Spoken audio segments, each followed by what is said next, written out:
State and local governments have access now to Login.gov from the General Services Administration. The secure authentication platform will allow a single sign-on for more government services. Nick Sinai is Senior Advisor at Insight Partners, former Deputy Chief Technology Officer, the Office of Science and Technology Policy. Nick, welcome. It's good to see you.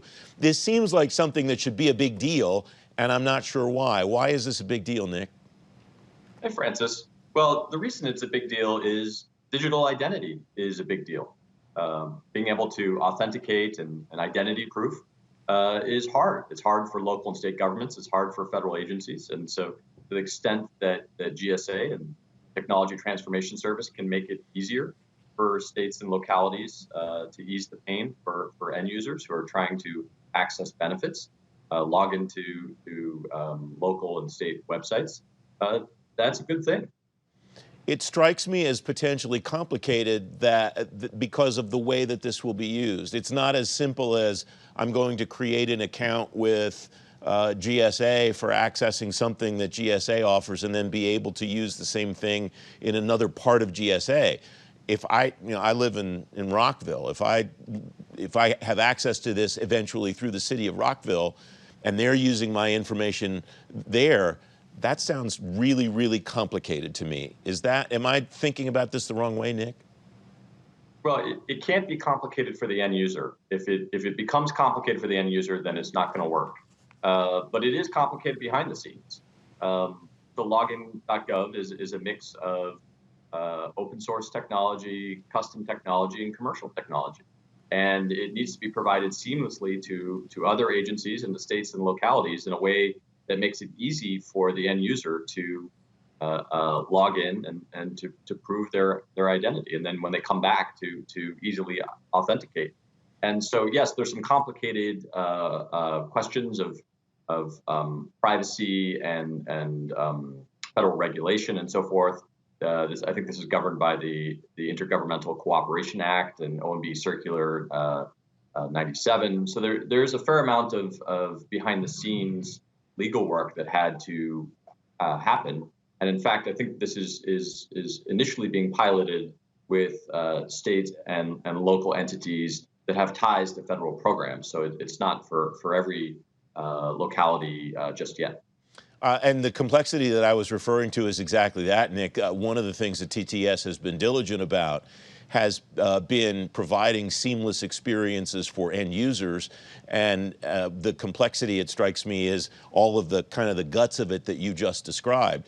What I think also makes this a big deal is this points to the maturation, doesn't it, of the Technology Transformation Service itself. This is exactly the kind of function that I think was envisioned when TTS initially stood up.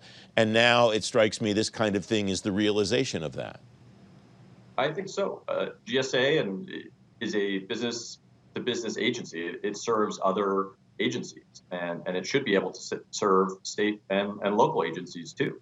And TTS, their core ability is around digital technology, and so they absolutely should be able to provide these kinds of services.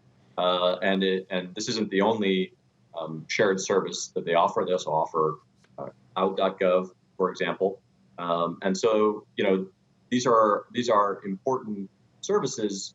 I would say that they have to be built on modern technology and use the best commercial technology, and they have to make it easy for the other agency, the other government, because if it's ultimately harder to go through GSA than it is to do it yourself, then there isn't a lot of value. But if GSA can make it easier on the compliance, on the regulatory side for the end agency, then there's value there.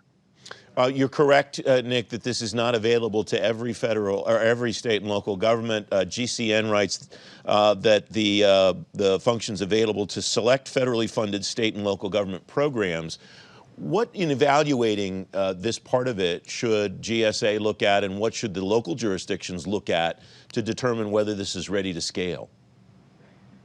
Well, I think the ease of integration. So they've set up a developer sandbox, and there's an open question of how easy will this be for the locality to integrate? And I suspect it will be fairly easy, or as easy as integrating authentication and identity proofing services can be. But this is something that we should all be looking to see how well both GSA and those local agencies do in integrating the technology. And then the other piece of this is, is this a great user experience? And I think this is something that we're all going to be looking at. Login.gov has had some success and some growth over the past few years since really getting going in 2017. I think that they're getting close to 30 million users, and last year I think they had something close to 500,000 daily users. So there's some good growth here. It's used in USA Jobs in a number of SBA programs during the pandemic. So this is promising, but we'll have to see how it plays out. Nick, we have about 30 seconds left. Is there an appetite, do we know, at the state and local level to use shared services the federal government provides? I think the localities, states and local governments want to use modern digital services.